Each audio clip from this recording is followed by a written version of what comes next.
Hey there, everyone. Jonathan, Jared, Stephen, and I are going to be talking to you today about the Venezuelan culture and how we as teachers can use this information to be more culturally aware in our classrooms. Let's start out by giving you all a basic introduction to Venezuela. We're going to be talking about its geography, its demographics, and its languages. Venezuela is located in the northern part of South America, sharing borders with the countries of Colombia, Brazil, and Guyana, and shares coastlines with the Caribbean Sea and the Atlantic Ocean. It is about 912,050 square miles, with 882,050 square miles dedicated to landmass. There are many different levels of terrain, including the Andes Mountains and Maracaibo lowlands in the northwest, the Central Plains, and the Guiana Highlands in the southwest. The Guiana Highlands is the largest region of terrain, covering about 48.2% of the territory. Being close to the equator causes the country to have a tropical climate with hot and humid weather for most of the country, but it being more moderate in the highland region.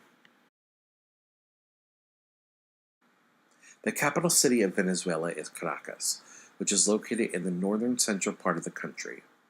There are four main groups of ethnicities: Metazion Parados, which is mixed European and Indian ancestry; whites with European, Spanish, Italian, Portuguese ancestry; African and Caribbean; and indigenous peoples. The Metazion Parados make up about 67% of the population, whites 21%, African and Caribbean 10%, and the indigenous peoples about 2%.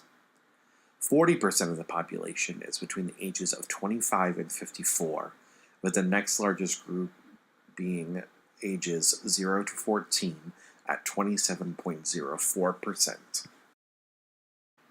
There are over 40 languages that are spoken in Venezuela, but according to the Constitution, Spanish is the official language. Many of the other languages are those of the indigenous peoples. English is spoken in Venezuela in educational settings, professional settings, and by middle and high social classes. This is partly due to the rise of oil companies from English-speaking countries. Hello, my name is Jared Kramer, and I will be covering society and culture in Venezuela. And we'll be looking primarily at religious groups, different holidays, at least the publicly recognized holidays, family values, and hospitality. So, to start off, we have religion in Venezuela. As in a lot of countries around the world, the Venezuelan constitution grants the people religious freedom, and most fall into just a couple of different categories. The largest one by far, and you'll find this all across South America, is going to be Christianity. And the primary two groups of that are going to be Catholicism and Protestant. Of course, there are smaller subgroups of that, and if you'd like, you can look in more in depth. If you don't already know, there's a whole group and a whole different set of divisions for all of that. That and Roman Catholicism, sorry, and Christianity, Protestant Christianity anyway, have 71 and 17% respectively of the Venezuelan population. Next largest group is actually quite a minority, quite a drop, and that's going to be atheist and agnostic. And that'll be 8%. It's just essentially lack of religious belief, or well, in the case of atheism anyway, that would be more accurate. Lack of religious belief, and then agnostic is essentially you are uncertain. You think it's outside the ability of a human to understand whether or not there's a god. So they're kind of on the fence too. So that's grouped into a similar category there. And then finally, a sort of interesting one here. We've got um, Santeria, I think, if I'm saying that correctly, it's almost a cult as I have come to understand it. They take um, Catholic beliefs at their core. It's a very loose form of Catholicism that's taken, and they incorporate their own elements to it. So essentially, their own saints and religious practices. So what I mean by that, they have, Catholicism, as you may know, has saints in it, as prominent religious figures, and they are very strict about which saints are belonging to the Catholic faith. This group has sort of splintered off, taken a loose version of Catholicism, and added their own saints to it. And the Vice actually has an interesting video on YouTube if you want to check it out. The newest addition to these group of saints are called the Holy Thugs, which is fascinating. They're essentially Venezuela's version of Robin Hood. There's a significant following for them. I mean, only 1% of the population, but when that's on a country's, national scale, that's a significant bit. So just something interesting to check out if you have the time.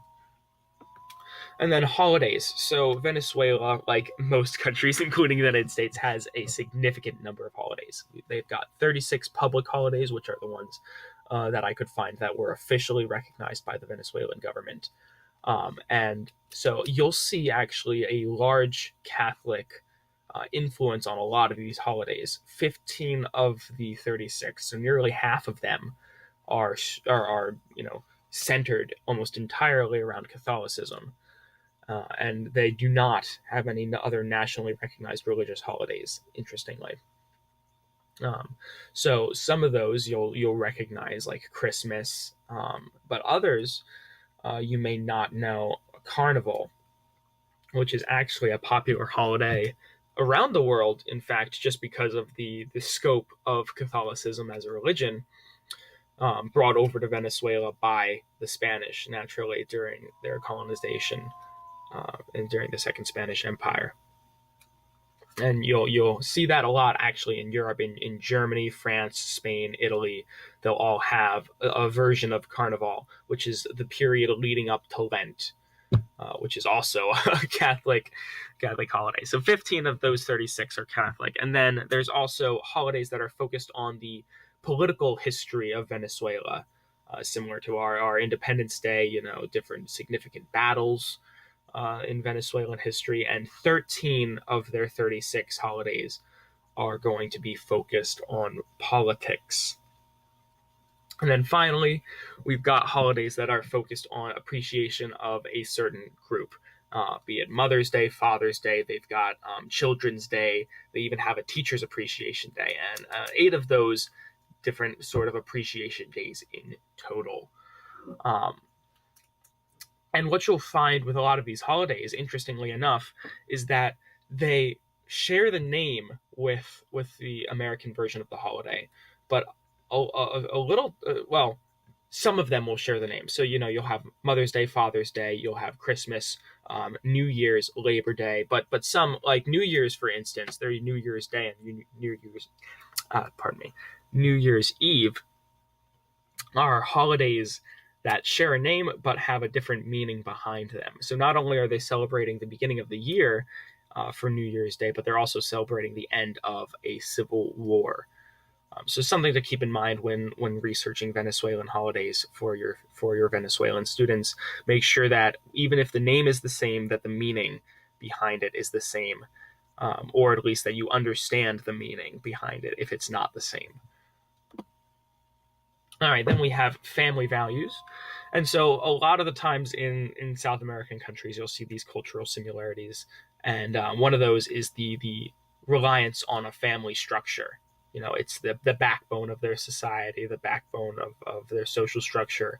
And it forms the basis of stability. It's a support system for a lot of them. And you'll see that a lot during difficult times. The entire family is expected to help, and that means the extended family. So not just your brother, sister, mother, father, but your grandparents, your cousins, your second cousins, however removed, are expected to come together and help. And this kind of plays into their living arrangements. It's very common for families, if not to be in the same house, then to at least be in the same town or village as one another.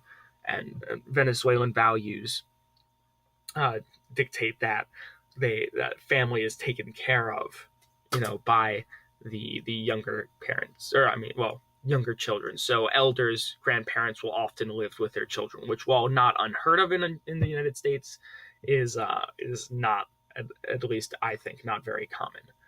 Nepotism, and as frowned upon as it seems to be in America, is actually accepted as a good thing in Venezuela.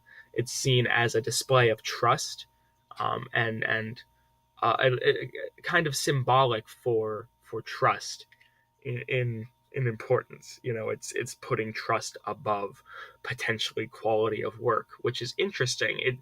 It's a weird concept for us to think about, but in Venezuela, that's considered a good thing, and you can see that actually a lot in their government positions. Um, Finally, we have hospitality, and Venezuelans pride themselves in their high level of hospitality. So you'll see a lot of Venezuelans when they have guests over just doing whatever they possibly can to make that guest comfortable. I mean, the Venezuelan economy, while rich in things like oil and natural resources, the people themselves are generally not wealthy, and even so, they will still go out of their way to provide everything they have to try to make their guests comfortable. And down here, I've provided a link.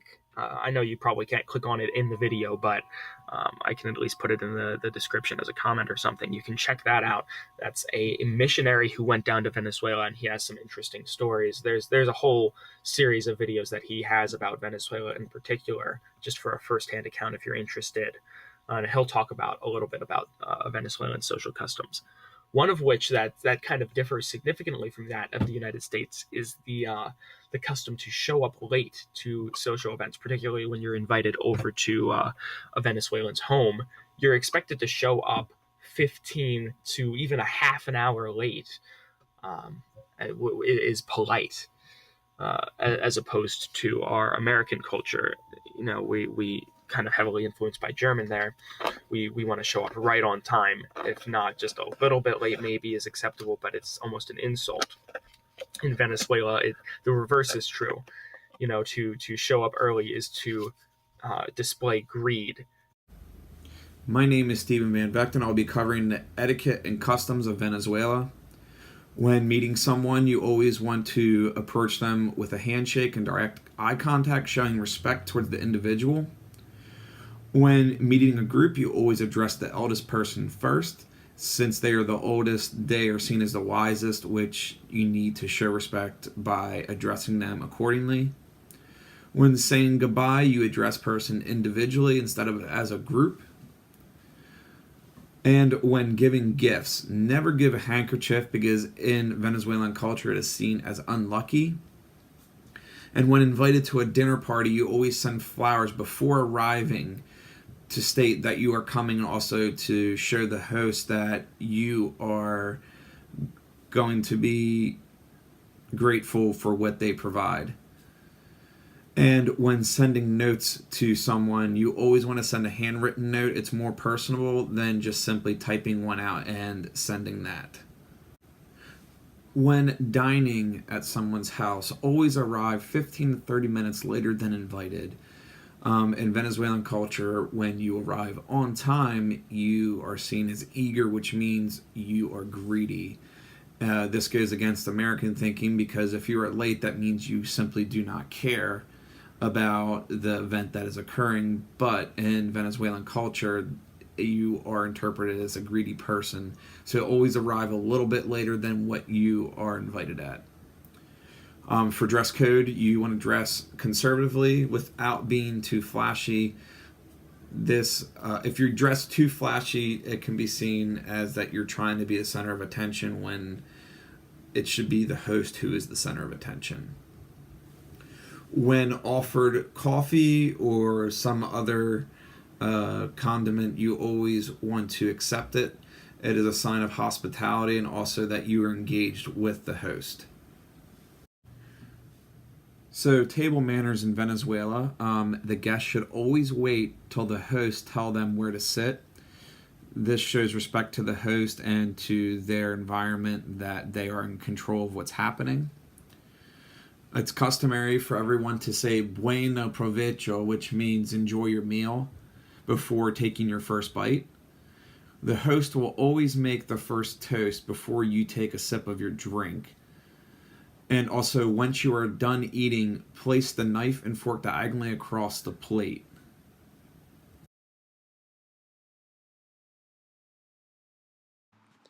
Eye contact is very highly used as a way of showing interest in what is being said by another person. Eye contact in Venezuela creates a feeling of trust between the speakers. It's important to make eye contact when first meeting someone from Venezuela. Venezuelans use loud hisses and calls to get the attention of friends and family. When speaking in an informal situation, they tend to speak in loud volumes. They are very direct in the expression of their thoughts and ideas. Body language is used and interpreted very heavily in the Venezuelan culture. People like to stand close to each other when speaking. When sitting, you are to place both feet flat on the floor. Greetings are usually very warm and friendly, and accompanied by either a handshake between strangers or kisses on both cheeks between friends or on one cheek for business setting. There are, however, some gestures that would be considered rude, such as the OK sign or pointing with the index finger. Venezuelans in the United States.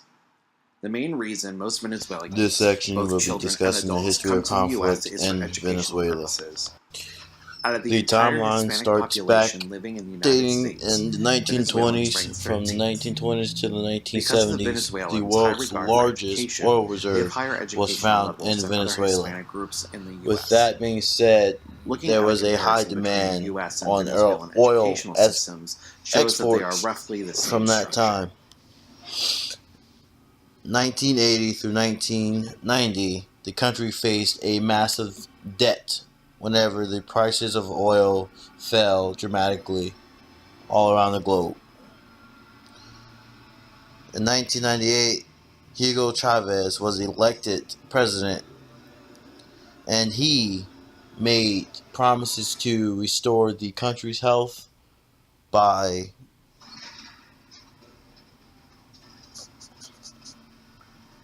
improving the oil's wealth and the surrounding economies.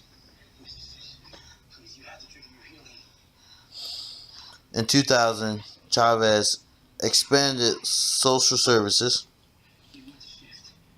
but the oil was still on a steady decline because of corruption in and around the country.